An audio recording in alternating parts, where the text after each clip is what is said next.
Capital support रहता ही है ना ठीक है sir any other question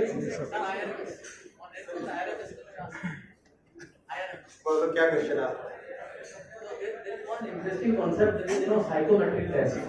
Many officers have been saying, although secretary group of secretaries will be doing DPC, so actually you should first do the psychometric test of those people who will set the standards.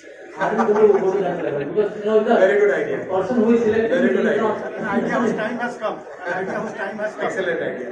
See, I would like to share this with you.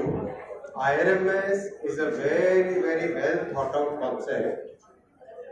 आप देखो इतना exceptional talent है railways में but because the structure is huge structure very complex structure so that's why we need a system by which the exceptional talent finds a way to the top leadership instead of just routine promotions. We must find a way by which the best people are leading the railways for its development journey, its growth period. So that's the thought process, and the experience of having a proper thought through detailed analysis has been very good in many other parts of the government so far. So why not we should adopt that same system in railways also. And it has been always a point that we have to now cut across the barriers of departments. Departmental thought process has to be kind of put behind, and we have to start thinking in terms of what is good for the railways, what is good for the country. जैसे हम लोग बोलते हैं राष्ट्र, और जो मानते हैं हम राष्ट्र प्रथम सदैव प्रथम मान के चाहिए। एक अपने डिपार्टमेंट की सोच नहीं रख के देश की सोचे, रेलवे की सोचे, इसी थॉट प्रोसेस से IRMS बनाया गया है। And I have interacted with so many officers through out the country, absolutely great response from everywhere people have given super thumbs up to it. They said that we have been asking for this kind of system for many years. We have wanted that, yes, there has to be a more selective, more rigorous selection process for the people at the top. That's the thought process. कर रहे हैं और साथ ही साथ एक और काम करेंगे, डिविजनल रेलवे मैनेजर्स के पास भी एक सेपरेट फंड बनाएंगे, क्योंकि जो फील्ड की प्रॉब्लम्स हैं उन फील्ड की प्रॉब्लम्स को फील्ड लेवल पे एक्सपेरिमेंट्स करने से उसके सॉल्यूशंस कई बार ज़्यादा अच्छे हैं। सर इसका जस्टेशन पीरियड क्या है, 1 साल है या it could be as long as it जिस गति से स्टार्टअप्स काम करते हैं अब तक ये एक्सपीरियंस रहा है कि आइडिया से लेके प्रूफ ऑफ कॉन्सेप्ट वाला पीरियड बहुत शॉर्ट रहता है, 3-4 महीने में सोल्यूशन का एक प्रूफ ऑफ कॉन्सेप्ट बनने लगता है। उसके बाद में उसको प्रोडक्ट में डेवलप करने का जरूर बहुत एफर्ट लगता है, तो वो 1 से 1.5 साल का टाइम फ्रेम है। And the amount of fund that you have put is a very good. Yes, that's a very good. 50% capital support is very good. Sir, the total amount भी है। ये 40-50 करोड़ DRMs के फंड के अलावा है जो हाँ उसके अलावा सर ये जो स्टार्टअप पॉलिसी है और उससे कैसा अलग है? And like one thing that you are making very interesting is that the IPR will remain with the person who is producer. So in other areas also seems like something has been done for the first time. देखो सबसे बड़ी बात इसमें ये है कि आपको केवल आइडिया तक सीमित नहीं रखना है। We are taking it from idea to the product, then product to deployment at scale. That is something which is very different from all the experience so far, and I think that will help us create sustainable products which can be tested in India and then can be taken to the world. And it is only for Indian startup or worldwide? Anybody could participate? Startup India is basically for Indian brains. Sir, what is the estimated market size for each of that? See, depending upon each of the different, so these are only 11 problem statements, right? This is just the beginning. Idea is to take at least 1,000 such problems in the country, something which affects every traveler of railways. Something as simple as, let's say the air conditioning is sometimes very good or sometimes very bad, right? So can we have a simple solution which controls the temperature properly, keeps it consistent? Something like that, something like proper facial, or I mean, kind of, there are so many points. For example, the baby birth thing that you saw very recently. That was basically an idea that somebody had come up with, and we encouraged the deployment of that solution, and solution came out. So if we are open-minded, then lots of new ideas can come in. This policy is open to even railway officers who are developing actually. Oh yes, of course. उनके लिए हर हफ्ते हर महीने हम नई नई news देखते हैं कि ये एक और स्टार्टअप यूनिकॉर्न बना।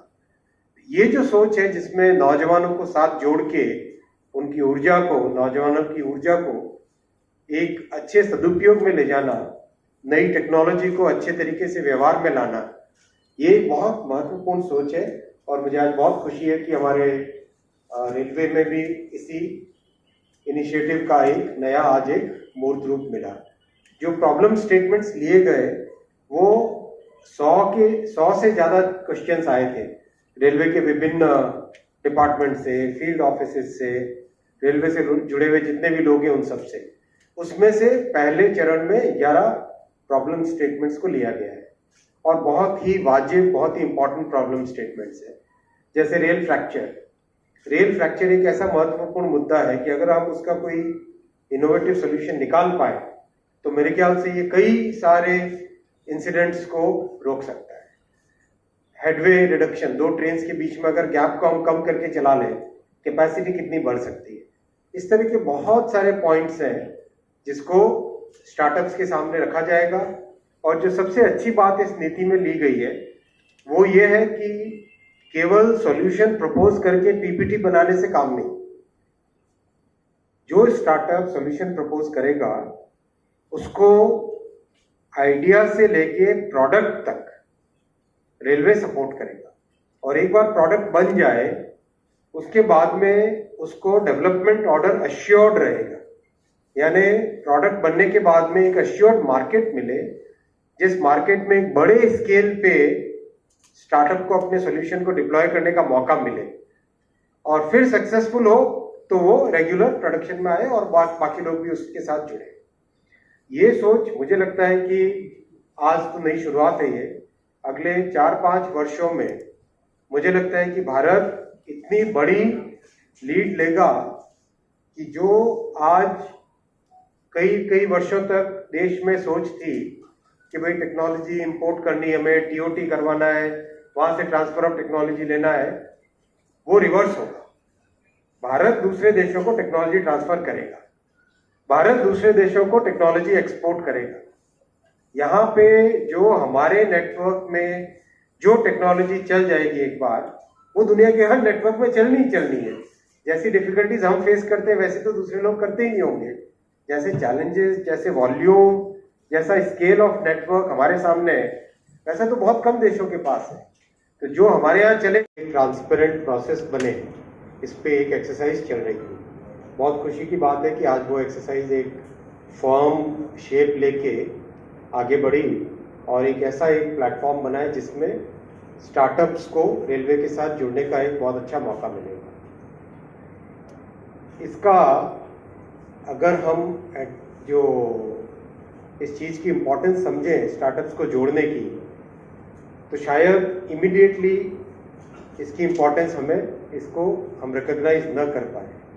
लगेगा रेलवे तो इतनी बड़ी इंडस्ट्री है, इसमें खूब दुनिया भर के लोग जुड़े हुए हैं, हर तरह की टेक्नोलॉजी के ऊपर काम किया जा चुका होगा, तो अब क्या स्टार्टअप्स क्या नया कर लेंगे, ये प्रश्न सबके दिमाग में आएगा।